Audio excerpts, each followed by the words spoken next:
Salut à tous, vous vous souvenez certainement du précédent téléphone qui venait avec une surprise non voulue sous forme de plus ou moins virus. Il s'agit plutôt d'une sorte de... Comment on peut appeler ça? Comment ça s'appelle dans les camions? Il y a un... Vous savez, c'est un truc qui dit à quel kilométrage, à quelle vitesse vous allez en fait. Merde, comment on appelle ça? Un pion? Non, je sais pas. Enfin bon, bref, c'est un truc à la con qui nous espionne un petit peu.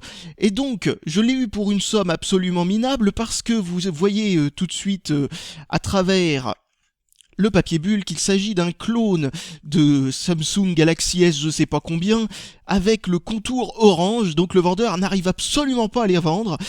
Une petite promo sur ce truc absolument immonde. Je l'ai acheté comme ça, j'en ai un que j'ai pu avoir donc pas cher pour pouvoir hacker le téléphone précédent ainsi que celui-là pour pouvoir enlever le virus sans avoir à dépenser une fortune. Et comme ça je peux faire des expériences avec ce truc parce que le firmware d'origine, donc je peux pas le briquer en gros, est disponible sur internet. Alors, qu'est-ce que je voulais dire à ce propos d'ailleurs? Attendez, on va enlever tout ce qu'il y a là-dedans. Un chargeur. Tiens, il est différent d'habitude celui-là. Oh, peut-être enfin un chargeur à peu près correct. Ici, nous avons un câble micro USB. Bon, on va voir s'il est bon. Un autre kit Malib, bon, je le connais déjà, je l'ai déjà vu. Je le reconnais à son micro à travers la pochette. C'est celui-là qu'on avait avec l'autre téléphone. C'est-à-dire qu'en gros, il est pas mieux. C'est pas un truc vraiment terrible, avec le son vraiment trop peu fort pour qu'on puisse le voir. Ah, la batterie est absolument immense au niveau de la hauteur, la largeur, bon voilà, une deuxième batterie. Tiens, c'est marrant, une batterie qui est dans un papier et l'autre qui est en loose. Ça, par contre c'est assez étonnant. Et un manuel d'instruction. Alors voyez la petite boîte très sympathique. Là vous avez Organic Design, Perfect Inspiration, Outstanding Design, It's just for you. Enfin bon, bref, c'est absolument incompréhensible et ridicule. Bon, si, ça va, ça reste encore compréhensible, mais on comprend pas où ils veulent en venir. Ce que je veux dire, c'est que c'est des bouts de phrases comme ça qui... Bon, bref, bravo les Chinois, vous avez réussi à faire pratiquement aussi foireux que le service marketing occidental sur ce coup-là. Bon, là derrière, nous avons exactement la même phrase que l'autre fois, c'est-à-dire celle qui ne veut absolument rien dire. Là, par contre, vous avez encore une fois le Super HD AMOLED, Android technologie, bon, Wi-Fi BGN, bon ça doit être le seul logo qui est vrai avec le logo Bluetooth, et le logo Android aussi bien entendu. Alors, Planet First, etc. D'ailleurs, Planet First et recyclage, ça me fait penser que le carton est déjà recyclé et que d'ailleurs, en plus, il vient avec des copeaux de je ne sais quelle cochonnerie avec de la peinture dedans, enfin du carton, enfin du papier non pur, qui a laissé des marques. Enfin, ça fait un peu boîte à œufs, c'est joli, j'aime bien ça. Au moins, ils font preuve de civisme envers l'environnement, c'est génial. Un code barre, on sait pas ce que ça veut dire. On sait pas pourquoi. Donc là, je le découvre en même temps que vous, mais je ne vais pas faire l'erreur de le découvrir intégralement en vidéo devant vous, parce que sinon ça serait trop long. Je vais donc couper et ensuite apprendre... Oh là là là oh, oh. Alors là, ça, franchement, là, il faut oser quand même. Faut vraiment oser. Android S3, quoi. Non mais... Ils font même pas, ils essayent même pas de couvrir le fait que ce soit une contrefaçon. Alors, tiens, encore un de ces protège-écrans. Alors, protège-écran des mythos, hein, comme d'habitude, avec son quad-core CPU. Enfin bon, bref, voilà. Hop, on enlève ça. Et on a un... Ouais, je ne dis pas de conneries, il y a un deuxième protège-écran derrière. Pour information, je l'ai acheté sur Focal Price, là où j'avais acheté la tablette. Oui, c'est bien ça. J'étais plus sûr si c'était l'ancien téléphone, enfin l'autre téléphone avec le même processeur, ou si c'était la tablette. Mais c'est la tablette. Et franchement, ils sont vraiment très bons ces vendeurs parce que ils l'ont envoyé très vite, avec tout le soin qui puisse être apporté d'ailleurs à ça. Bon, comme vous l'avez vu, la boîte est complètement... Enfin bon, voilà, hein, c'est sans commentaire. Mais ça, je suis pratiquement certain que ça a été fait en France, encore une fois. Alors, un bouton volume sur le côté, qui est particulièrement large d'ailleurs. Enfin, il est très long, quoi, comme vous le voyez. Donc, franchement, hein, bon là, ça c'est marrant par contre, mais comme vous le voyez, c'est vraiment un clone parfait d'un Samsung Galaxy, bon avec un écran un peu plus petit, à moins qu'ils aient voulu essayer de copier le Galaxy Mini, je ne sais pas, qui a un écran 3,5 pouces. Là normalement c'est un écran 4 pouces, je suis pas sûr et certain. Bon, ça c'est un écran 2,8 pouces, donc vous voyez que c'est quand même beaucoup plus grand, un bouton power sur le côté. Je préfère quand c'est sur le côté qu'au-dessus, parce que sinon, comme vous voyez, avec la prise de recharge, eh bien on n'arrête pas d'appuyer dessus en enlevant le chargeur, quoi. Ce que je trouve pas tellement pratique. Là, on a une petite grille, sûrement pour un haut-parleur, je l'espère en tout cas, parce que je vois pas pourquoi ils auraient fait ces deux fentes sinon. Et ça s'ouvre comme ça. Alors c'est très certainement emboîté tout le tour, comme d'habitude. Allez.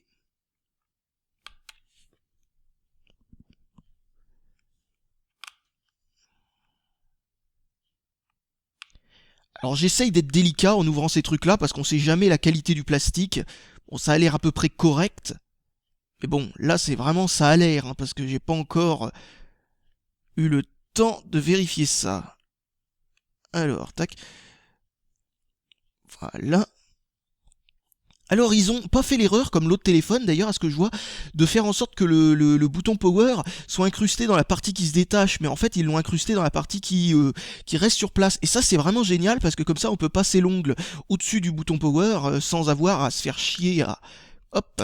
Alors, pouf, je ne vous montre pas les IMEI, hop hop hop, là je vais devoir flouter, hein, parce que ce téléphone risque quand même de servir. Donc, hop, floutage, et floutage de gueule, et, et donc, hop, là vous voyez qu'il y a un rack, comme on appelle ça, c'est-à-dire un tiroir, pour pouvoir mettre une deuxième carte SIM en dessous de la première. Là, c'est là où on met la première carte SIM, là c'est où on met bien entendu une carte SD, et bon, il n'y a rien de spécial à dire. Alors là, il y a le port pour une prise casque, qui a l'air pas particulièrement hyper solide, mais bon, ça c'est à vérifier. Bon, bah je pense que tout a l'air sympatoche là-dedans, rien de cassé a priori pendant le transport. On va mettre une batterie. Voilà, une batterie, tac, voilà. On va essayer de l'allumer. Tac, ouais. Alors comme vous voyez, exactement le même splash screen, ce qui veut dire que c'est exactement le même firmware. Non, pas exactement, hein, bien entendu, mais je veux dire, il est dérivé du même truc. Si je dis exactement, certains vont être tentés de mettre ce firmware-là sur un autre téléphone. Ce n'est pas une bonne idée, parce que, comme vous le voyez, là, ça commence déjà à montrer des trucs qui sont pas exactement identiques. Et oui. Et oui, et puis aussi, ce téléphone-là a plusieurs boutons physiques. Ce bouton Home est un bouton physique, ainsi que le bouton volume, alors que l'autre avait que le bouton volume et le bouton Power en bouton physique. Donc comme vous le voyez, il y a une différence qu'il faut prendre en compte au niveau du firmware, parce que les boutons physiques ne fonctionnent pas de la même façon que les boutons tactiles, comme ces deux boutons. Alors, donc, maintenant qu'on y est, on va le déloquer. Alors ça, c'est quand même marrant.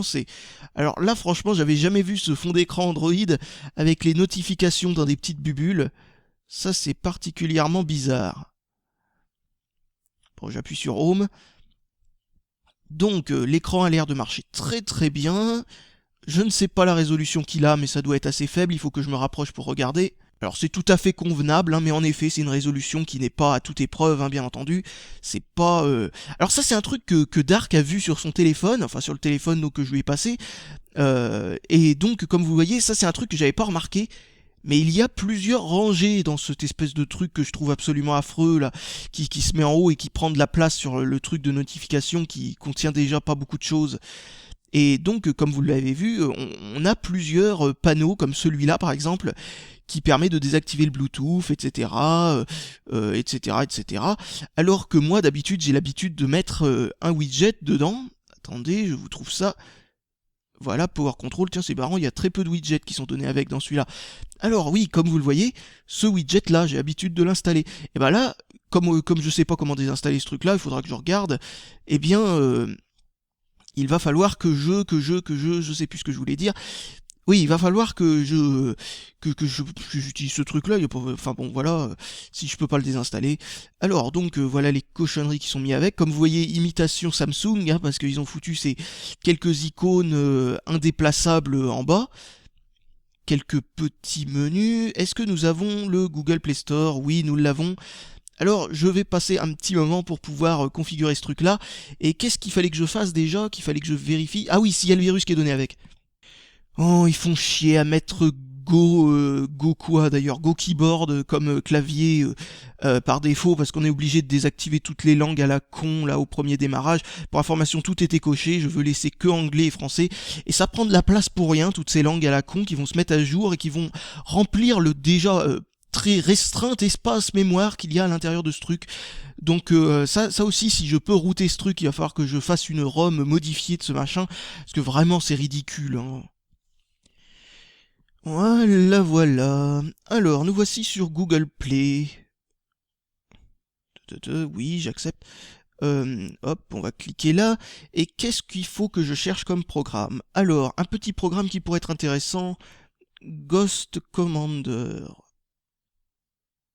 Voilà, un navigateur qui va me permettre de voir ce qui est installé par défaut dans ce truc-là, y compris les applications que l'on ne voit pas.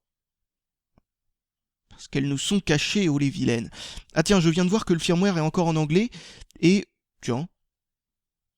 Est-ce que Play Store a bugué, ou je sais pas quoi? Ouais, visiblement, il a été redémarré. Bon, peut-être que le Play Store était en train de se mettre à jour, mais bon, ça c'est pas un problème.